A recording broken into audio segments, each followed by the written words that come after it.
I was invited there on the 11th, and then I think they've been pressurized. So now we're asking if Gaurav can go because he's the local MP. So they're finding out. They've obviously been ordered from on top.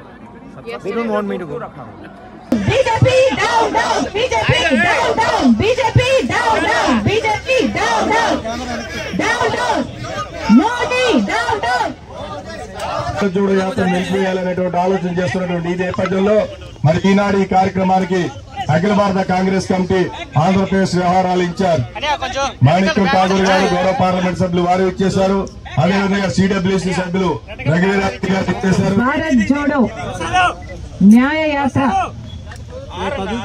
ఉద్దేశము మన భారతదేశంలో మన హక్కుల కోసం కొట్లాడాల్సిన అవసరం వచ్చింది కాబట్టి భారత పౌరుల హక్కులు కూడా వాళ్ళకి అందటం లేదు కాబట్టి భారతదేశ పౌరుల హక్కుల కోసం కొట్లాడే దిశగా రాహుల్ గాంధీ గారు భారత్ జోడో న్యాయ యాత్ర మొదలుపెట్టారు. అంతకు ముందు చేసిన భారత్ జోడో పాదయాత్రలో రాహుల్ గాంధీ గారు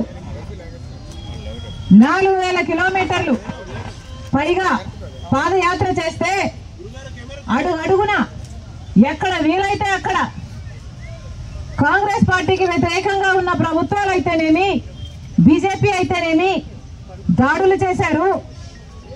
కొట్టడం కూడా కట్టలతో కొట్టడం కూడా చేశారు. అనేక రకంగా హింసించడం జరిగింది. నిన్న అస్సాంలో రాహుల్ గాంధీ గారు స్వయంగా భారత్ జోడో న్యాయ యాత్ర చేస్తుండగా హఠాత్తుగా బీజేపీ గుండాలు గుంపులు గుంపులుగా వచ్చి భారత్ జోడో న్యాయ యాత్రలో పాల్గొంటున్న వాళ్ళని మీద దాడులు చేసి వాళ్ళను గాయపరచడం జరిగింది.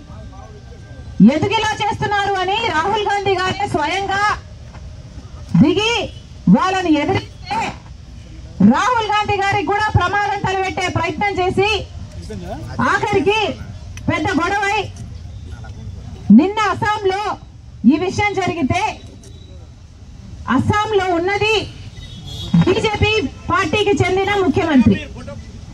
మరి ఇప్పుడు బీజేపీ పార్టీ అధికారంలో ఉన్న రాష్ట్రంలో కనీసం ప్రశాంతంగా శాంతియుతంగా ప్రజల కోసం చేపట్టిన ఒక యాత్రని కూడా చేయనీయకపోతే దీన్ని ప్రజాస్వామ్యం అంటారా అని మోడీ గారిని ప్రశ్నిస్తున్నాం. మోడీ గారు సమాధానం చెప్పాలి. ఈ రాష్ట్రంలో చెందిన వాళ్ళు ఈ దేశంలో ఉండాలా? ఇక్కడ ఎవరు మిగతా వాళ్ళని ఎవరిని బ్రతకనివ్వరా? ప్రశాంతంగా ఉద్యమాలు కూడా చేసుకునివ్వరా? ప్రజల కోసం కనీసం కొట్లాడనివ్వరా అని మోడీ గారిని అడుగుతున్నా. మోడీ గారు దేశ ప్రజలకు సమాధానం చెప్పాల్సిన అవసరం ఉంది.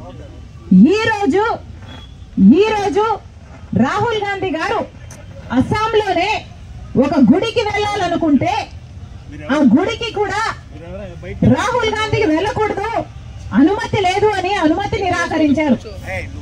బీజేపీ ప్రభుత్వము అస్సాంలో ఉంది, ఆ ప్రభుత్వం అనుమతిని నిరాకరించారు. ఎందుకు నిరాకరించారయ్యా అని అడిగితే ఎక్కడో అయోధ్యలో రామ్ మందిర్ ఏర్పాట్లు జరుగుతున్నాయి.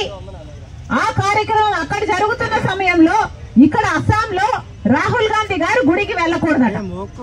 ఇది ఎక్కడ న్యాయమని అడుగుతున్నాం. అంటే గుడికి వెళ్ళడానికి కూడా మోడీ గారి పర్మిషన్ కావాలా? గుడికి వెళ్ళడానికి కూడా బీజేపీ పర్మిషన్ కావాలా? గుడికి వెళ్ళడానికి కూడా బీజేపీ కార్యకర్త బీజేపీ నాయకుడు లేకపోతే ఆర్ఎస్ఎస్ లేకపోతే విహెచ్ఓ వీళ్ళ ఈ సభ్యులే అయి ఉండాలా? సామాన్య ప్రజలకు కనీసం గుడికి వెళ్లే హక్కు లేదా అని అడుగుతున్నాం. ఎందుకు నిరాకరించారో మోడీ గారు అస్సాం చీఫ్ మినిస్టర్ సమాధానం చెప్పాల్సిన అవసరం ఉంది. ఇలా అడుగున నిరంకుశ పాలన ప్రతి చోట ఎక్కడ వీలైతే అక్కడ ఎలా మిగతా ప్రజల్ని మిగతా పార్టీలను ఎలా తొక్కగలిగితే అలా ఇంత నీచమైన పరిపాలన చేస్తుంటే దీని డెమోక్రసీ అని ఎలా అంటారు? ప్రజాస్వామ్యం అని ఎలా అనుకోమంటారో మోడీ గారు సమాధానం చెప్పాలి. ఈరోజు రాహుల్ గాంధీ యాత్ర పైన జరిగిన ఈ దాడులకు నిరసనగా మహాత్మా గాంధీ గారి విగ్రహం దగ్గర కాంగ్రెస్ పార్టీ ఈ ధర్నా చేపట్టడం జరిగింది. ఈ నిరంకుశ పాలన ఆగాలి, ఇది ప్రజాస్వామ్యం అని బీజేపీ పార్టీ మోడీ గారు గుర్తుపెట్టుకోవాలి. మరొకసారి మోడీని హెచ్చరిస్తున్నాం. ఎలక్షన్ల సమయంలో ప్రజలు గమనిస్తున్నారు. మీ నిరంకుశ పాలన మీరు ఆపకపోతే ప్రజలు మీకు బుద్ధి చెప్పే సమయం వచ్చిందని మోడీ గారిని హెచ్చరిస్తున్నాం. క్షమాపణ చెప్పాలి. కాంగ్రెస్ పార్టీకి చెందిన రాహుల్ గాంధీ గారి యాత్రని ఇంత నీచంగా అడ్డుకోవడం అన్నది ప్రజాస్వామ్యంలో ఎవరు సహించని విషయం. కనుక బీజేపీ పార్టీ అక్కడ అస్సాం చీఫ్ మినిస్టర్ రాహుల్ గాంధీ గారికి క్షమాపణ చెప్పాలని కూడా కాంగ్రెస్ పార్టీ డిమాండ్ చేస్తుంది.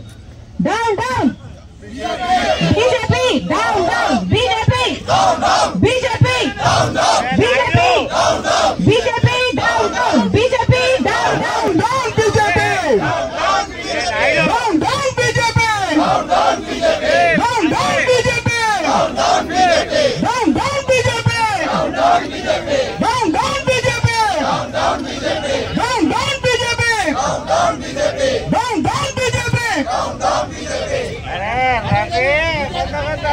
ఉత్తరాంధ్ర వర్కింగ్ ప్రెసిడెంట్ రాకేష్ రెడ్డి గారిని వందన సమర్పణ చేయాల్సిందిగా కోరుతాం. రాకేష్ రెడ్డి గారు, రాకేష్ రెడ్డి గారు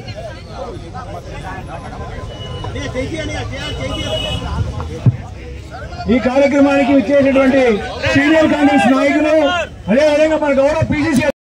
Please subscribe Citizen Voice and like and share please.